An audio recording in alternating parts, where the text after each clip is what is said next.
এই সেকেন্ডারি ভীমের কাজ হচ্ছে গিয়া আপনার প্রাইমারি ভীমের উপরে লোডটা স্থাপন করবে। তো এই সেকেন্ডারি ভীমগুলো মূলত এই কারণে দেওয়া হয়। তো অ্যাকচুয়ালি দেখেন, আপনাদের বিল্ডিং লোড ক্যালকুলেশন করেই কিন্তু এই ভীমগুলো তৈরি করা হয়।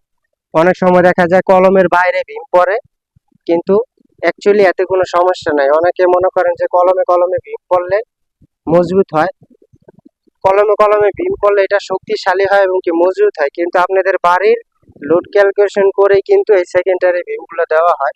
অনেক সময় দেখা গেছে কলমে কলমে ভীম দিতে গেলে আপনার রুমের মাঝখানে পড়ে বা দরজার সামনে পড়ে, মানে দেখতে খারাপ লাগে।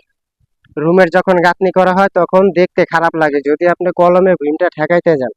যার ফলে ইঞ্জিনিয়াররা লোড ক্যালকুলেশন করে তারপরে আপনাদের ভীমগুলো এরকম সেকেন্ডারি ভীম তৈরি করে দেয়। তো অ্যাকচুয়ালি দেখেন, এই সেকেন্ডারি ভীমের দেওয়াতে কোনো ক্ষতি নাই। সেকেন্ডারি ভীমের কাজ হচ্ছে গিয়া আপনার প্রাইমারি ভীমের মাধ্যমে কলমে লোডটা স্থাপন করবে। তো লোডটা এইভাবে আসা প্রাইমারি ভীমে পড়বে, প্রাইমারি ভীমে থেকে কলমে স্থাপন হবে। তো এই সেকেন্ডারি ভীম মূলত এই কারণেই দেওয়া হয়।